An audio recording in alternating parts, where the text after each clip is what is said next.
The Belarusian beauty married a guy from Hunan without asking for a bride price.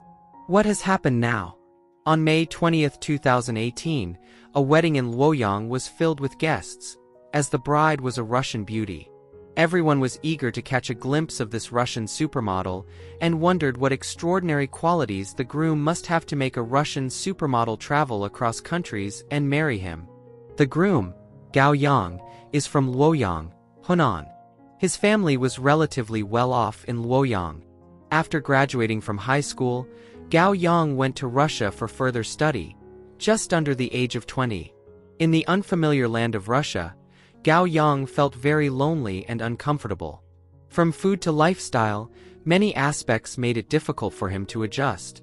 Due to language barriers, Gao Yang did not make many friends at school. To adapt to the Russian environment as quickly as possible, Gao Yang specifically found a language training institute to learn Russian. This not only helped improve his spoken language skills, but also greatly aided his academic courses. After studying at the training institute for a while, Gao Yang's spoken language skills improved significantly, and he was able to communicate normally with teachers and classmates at school. These changes made Gao Yang feel very relieved. One time, Gao Yang left a bit late, and he realized he was about to be late. He had to speed up and run. While rushing up the stairs in his hurry, he accidentally knocked a book out of a girl's hands, and the book fell all over the floor. Gao Yang immediately stopped and hurriedly apologized, kneeling down to help the girl pick up the scattered books. Looking at the out-of-breath Gao Yang, the girl did not mind at all.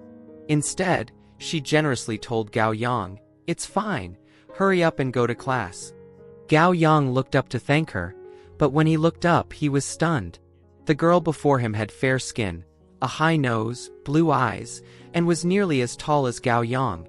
It was noteworthy that Gao Yang himself was also 1.8 meters tall.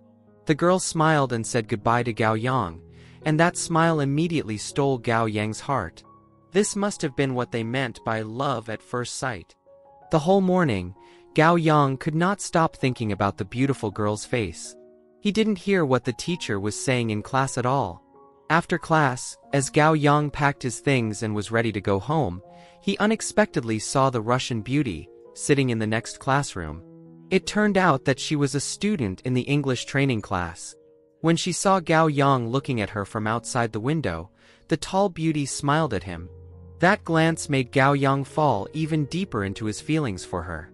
From then on, Gao Yang almost went to the language school every day, even if he didn't have class. Every time he went, he would sneak peeks at the English class to see if the goddess was there. Gao Yang secretly had a crush on this beautiful Russian girl, but one day, to his surprise, the goddess took the initiative to speak to him.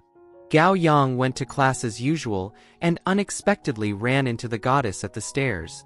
When the goddess saw Gao Yang, she smiled and greeted him. Gao Yang was so flattered that he immediately responded to her in Russian. After class, Gao Yang took the initiative to buy her a cup of coffee, and the two of them started chatting. It turned out that the goddess's name was Vita, and she was a model, even a well-known professional model in Russia. She came to the language school to learn Russian, so that she could eventually go to Europe and develop in the international market. Seeing such an outstanding Vita, Gao Yang felt somewhat inferior. After all, how could such an excellent girl be interested in him? When Vita learned that Gao Yang was from China, she was very happy. She told Gao Yang that she really liked China, and hoped he could teach her Chinese, so that she could have the opportunity to go to China and participate in modeling competitions. Gao Yang was very happy to teach Vita Chinese, so that he could have more chances to interact with the goddess. Thus, Gao Yang and Vita often studied together. Gao Yang taught Vita Chinese, and would often bring her Chinese food that he made himself. Once, he told Vita that Chinese people must eat dumplings during the Spring Festival. Vita was very curious about dumplings, not knowing what they looked like or what they tasted like. Seeing the regret on Vita's face, Gao Yang decided to cook Chinese dumplings for her. He specifically went to buy ingredients and called his mother at home for advice on how to wrap dumplings and prepare the filling. He worked until midnight to finish making the dumplings. The next day, Gao Yang brought the boiled dumplings to Vida. When she saw the steaming dumplings, Vida asked Gao Yang, "What are these?" Gao Yang smiled and told Vida, "These are Chinese dumplings."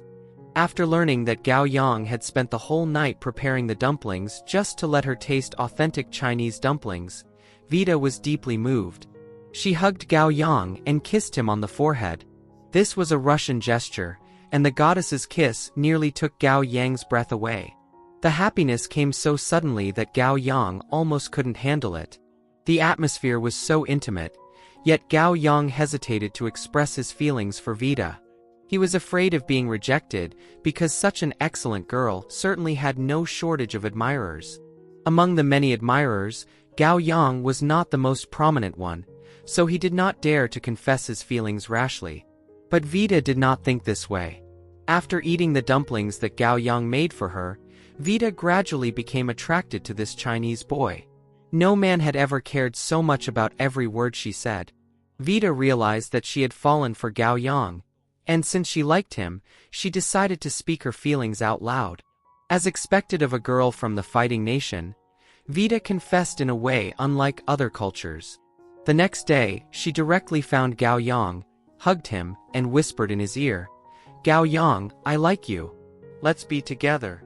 When Gao Yang heard the goddess's confession, he was frozen for a moment. It took him a while to recover, and he happily stammered, not knowing what to say. Seeing Gao Yang so excited, Vida immediately smiled. From then on, the two people from different countries were together. During their passionate love, they were inseparable, and Gao Yang often cooked Chinese food for Vida. A person who had never cooked before suddenly became a chef for the woman he loved. One must say that this was all the power of love.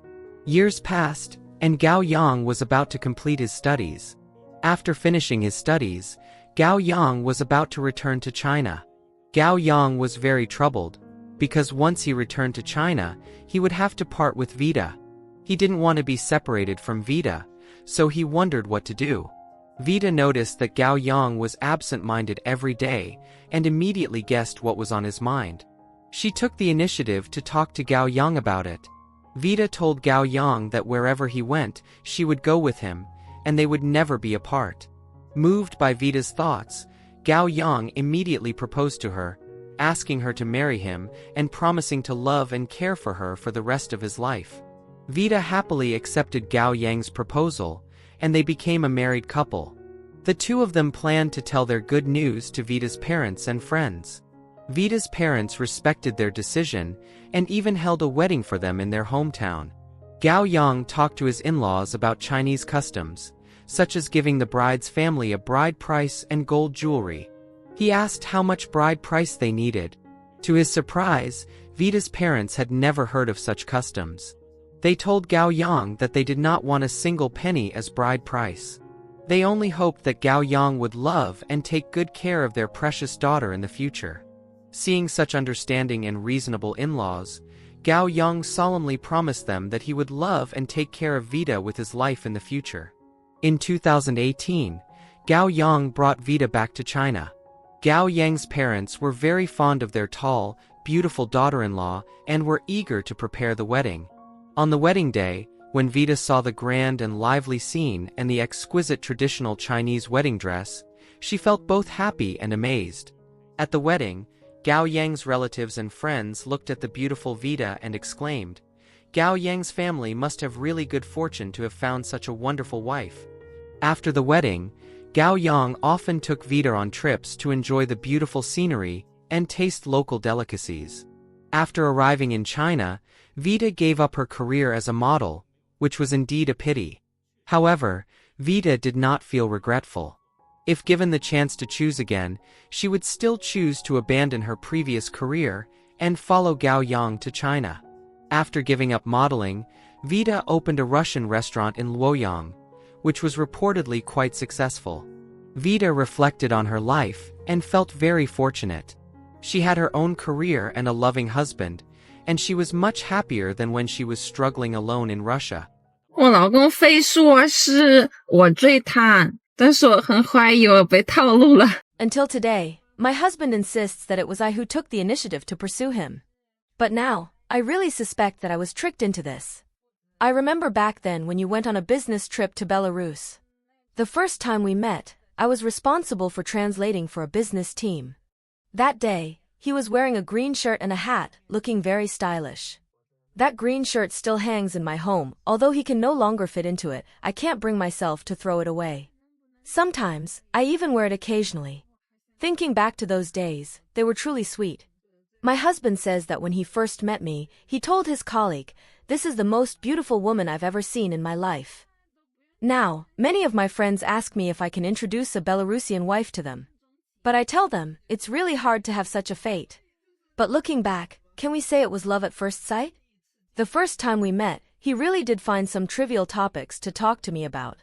Even though there was nothing particularly important, he always found various reasons to talk to me a little longer. At that time, I was a bit puzzled, but later I realized that he was actively approaching me. I remember once he asked me where he could buy milk, because he had heard that Russian milk was really good. There happened to be a small supermarket nearby the hotel. I took him there. Although we didn't find the supermarket, he kept asking me these questions, clearly wanting to find more ways to interact with me. Later, he took the initiative to leave me his business card and suggested we add each other on WeChat. At the time, I thought it was just to get to know each other, and it would be convenient to stay in touch later. Little did I know that this is how we added each other, and it all started from there. During that time, we hardly talked about anything personal, until one day, I posted some pictures on my moments from a visit to my grandmother's house. He contacted me and suddenly said that he saw a photo of me holding a child and thought that I was already married, which made him feel a bit disappointed. I smiled and said, "Actually, I wasn't married, that was a friend's child." This misunderstanding made me feel a little strange, so he actually cared about my situation that much. After that, our relationship became closer. I joked that I had actually been waiting for him to appear beside me, and he, with his way of making me happy, gradually won me over. Actually, I knew it was his clever scheme, a low-cost way to capture my heart. And what impressed me the most was that, at our wedding, there was no requirement for any form of bride price. He married me, a Russian woman, which was cost-effective and hassle-free for him. When you look at it this way, he won my heart with only the cost of a plane ticket. This is probably how our story began, so natural, yet filled with romance and unexpected coincidences. From Russia to Hunan, they bridged the gap of language and culture, and only true love brought them together. Vita gave up her career to follow love to China, while Gao Yang responded with his heartfelt efforts to repay her dedication. Their wedding, without a bride price, symbolizes the connection of their hearts, not a worldly transaction. As Vita said, "If I could do it all over again, I would still choose to follow my heart and choose him." This cross-national marriage is not just the story of two people. It shows us that true love is not about money, but the commitment to protect and cherish each other. Let's wish Gao Yang and Vita eternal happiness. If you like this video, please give us a thumbs up and subscribe to our channel. Your support means a lot to us, and we will continue to bring you better content. Thanks again for watching, and see you next time.